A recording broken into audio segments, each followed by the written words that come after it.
Hey everybody, welcome to another tutorial for Manga Studio 5. My name is Ed. I'll be your host for the day, and always on this channel.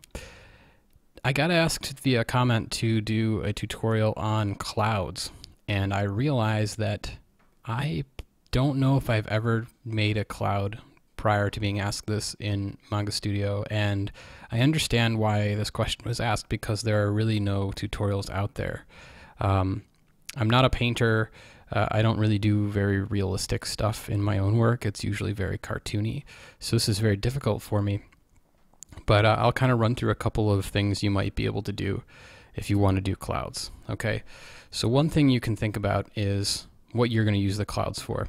Are they just a backdrop, something that needs to fill space?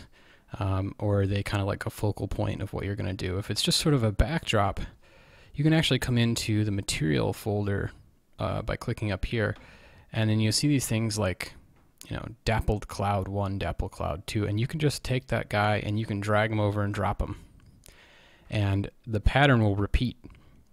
You can see it's very small now, but I can take this and make it bigger and bigger and bigger until I get it to where I want it to be, just to get a basic cloud look.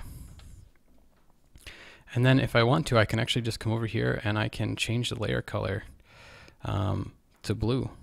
And you can actually mess with things about the opacity of the layer. You can actually mess with the color that the layer is. So you could choose a different shade of blue. Probably actually would want to go a little lighter than that. Not so aquamarine. Let's go like up there. Right, you can kind of get a basic cloud pattern if you just want to put something in the background, or maybe you're looking up at the sky, like there's some skyscrapers here and you're looking up at it. You can do that pretty easy. And you can just select a specific section of your art that you want that to go into, and you can do that. That's perfectly fine. There's actually also, just within this folder, where is it? Something called Blue Sky. So if you really want to be lame, you can just do that. Actually, let me turn off the other one. This isn't a bad sky. If you look at a sky, you see that it has a lot of these properties. It goes sort of from the horizon to up high, from like a light blue to a dark blue. So you can do that using the gradient tool if you wanted to create that in your own work. You can see that there are lower down there, so these wispier clouds and some smaller ones with less depth. And then when you get higher up, you get these nice big flat, not flat, actually have a lot of volume, big fat fluffy clouds. And one thing that you should notice, and I don't know if this was immediately clear to me when I used to just look at clouds or try to draw clouds, but notice how the gradations here. So a cloud, even though it's a big puff of moisture, has some dimension to it, and it's due to the fact that it's up in the sky and has the sun shining and bouncing off of it. So you have the sun, in this case, up above here, coming down on the cloud, and you get some shadow under. So it's brightest on the top and darker on the bottom, though not the same color as the sky. And you can actually, if you look at some like old school paintings, or actually some like probably like a church pamphlet actually is a really good place to see clouds. There's lots of pictures of the sky. Sometimes the sun will actually even be so bright that it'll leave sort of a yellow kind of hue or yellow kind of edge on these parts, depending on which direction the sun's coming from. So let's see if we can kind of replicate this a couple different ways. I'm just going to give myself a really basic blue background here, and I'm going to go start out easy.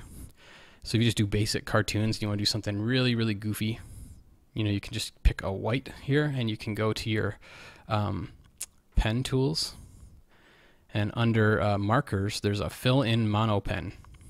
Okay, and the fill-in mono pen, you can just come in here.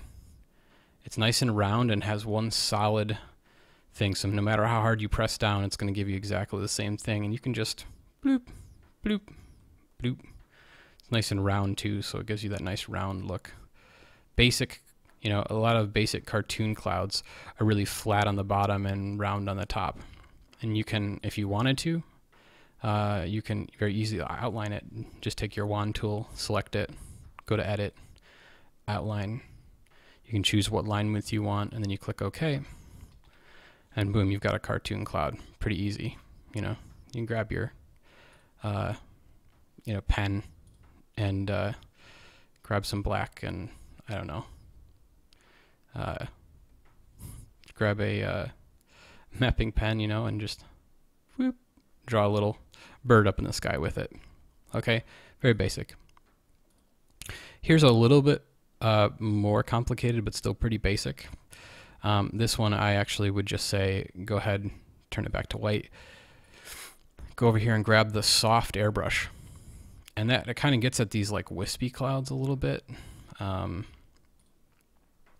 You can make these wispy clouds with it, but you can layer it on top of each other to make heavier clouds as well.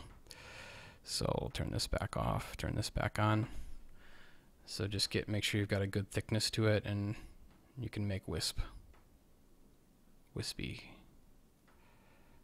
clouds, right? So you can ape those ones, or you can go a little bit more depths. Notice how when I spend more time in a certain spot, it gets darker. You can kind of do that and give it this illusion of depth, a little bit of illusion of depth. Now, one issue with this that you might see is that it seems out of focus. It seems really wispy. It doesn't seem like there aren't defined edges on it. That's the nature of the airbrush. That's probably okay actually in most illustrations if you're just going to throw it in the background and you want some clouds that kind of match your more realistic than cartoony style, and you don't want them to get in the way. So that's one option, and you can obviously build on it, or you could get your blue and you could come back and you could darken in some of the bottom of it to give it a little bit more depth. Okay, so that's the I don't know. That's the next step up from the very, very basic. Now I'll just do kind of a detailed one. And actually, I created like a little palette here. This is the background color. Then there's a color next to it that's the background color mixed with a little bit of like magenta. And then there's a white here mixed with a little bit of yellow. I actually don't really like that color that much, but you'll see why I have it in a second. Okay, so let's just grab some white here. Let's go back to our paints. I'd recommend watercolor for this. You could mess with the oil paint if you wanted to get kind of an oil paint look. I've never had very much luck with the oil paint in Manga Studio, but some people have done some really cool stuff with it. All right, so then you come in here. I would take like the dense watercolor. I got my white, and now I'm just going to, oh, this is going to be one of these big fat guys, big fat fluffy cloud. And I have to apologize a little bit. There's a little bit of lag because I use free screen recording software. So I'm seeing it a couple, I don't know, milliseconds after you are. So I don't really know what it looks like until I do it. Let's give this guy a couple of different peaks here so we can give it some depth. Okay, so there's one, and he kind of goes out this way, and let's say there's just another one kind of right in front of him, taking up some real estate, coming up here, coming down, and you can do some little trailing clouds here too, and just don't get too caught on making them all similar size and that kind of thing.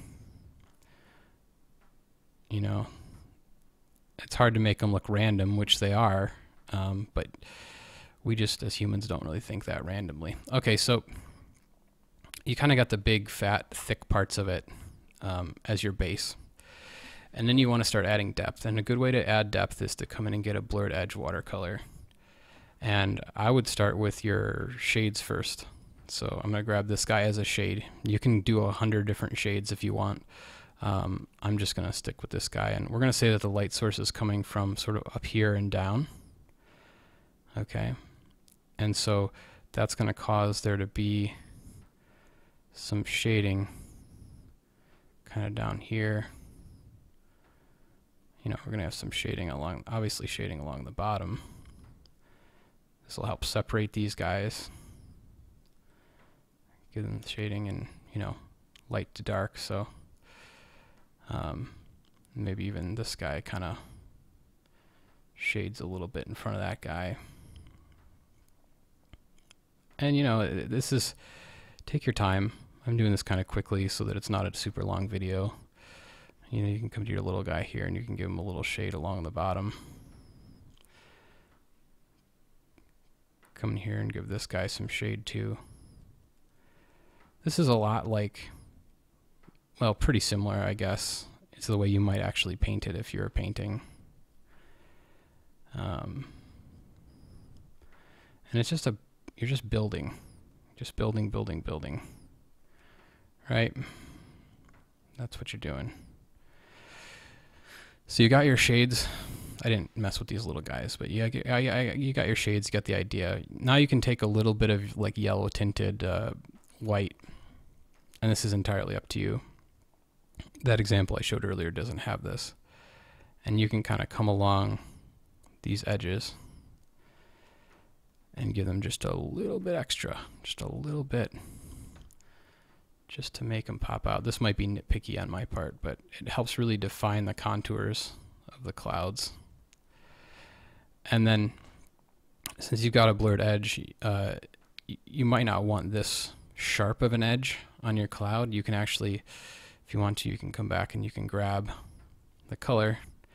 And I didn't really need to come back to do that, but you can go around the edges a little bit, give it some more of a non-structured feel. You know, make it look like it blends a little bit more into what's going on. And then I sometimes like to come in with the white, sort of blend in a little bit.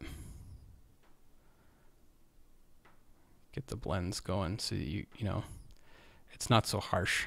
You don't want it to be harsh all the time. There are times when you want it to be, and there are times you don't want it to be. And you kind of got to pick your battles. And the beauty of a computer is that you can always hit undo. So I actually want a little bit more contrast between this cloud and this cloud. A little bit of brightness there. Brighten it up. Take this guy, make it a little bit darker here, more well defined. Yeah, and like I said, just kind of mess with it. You can kind of blend in, you know, along the edges. You could even actually, if you wanted to, you could come back over here and grab your spray brush. And you could probably actually, probably want to go a little bit lower. And you could use that to even out smooth out the edges too. So I'll pick this edge here. You can come through and just spray it. You know, so it's a little bit of a different effect. This has a more watercolory effect up here, and this has a little bit more of just a soft edge feel to it. So it's really a matter of preference, I suppose. And this can be good if you have some weird hard lines like down here. You can actually just kind of, you know, fill that in. And then you can actually come back through with the watercolor brush, the blurred edge one. And you can just blur that into oblivion. Blend it right back into the canvas. Since we're using the color that's, you know, exactly the same as the color of it. So I don't know, I hope that helps. I know that this isn't the best illustration. I'm not a painter by trade, by any stretch of the imagination. I'm a cartoonist, but you know, I hope it gave you a couple different ideas, and definitely work from references. I mean, you'd be surprised how many pictures of clouds there are out there on the internet. And really, if you wanted to, you could probably take a picture of a cloud, pop it in there. You could probably invert the colors so that the cloud was actually different shades of black, and you could probably make it right into a brush. I've never tried that, but you could try to make your own cloud brush. So anyway, keep letting me know what you think, and you know, check out my comics at cantorwon't.com. Kant spelled K-A-N-T. You can send me a messiage on Twitter at Edomaniac, E-D-O-M-A-N-I-A-C. and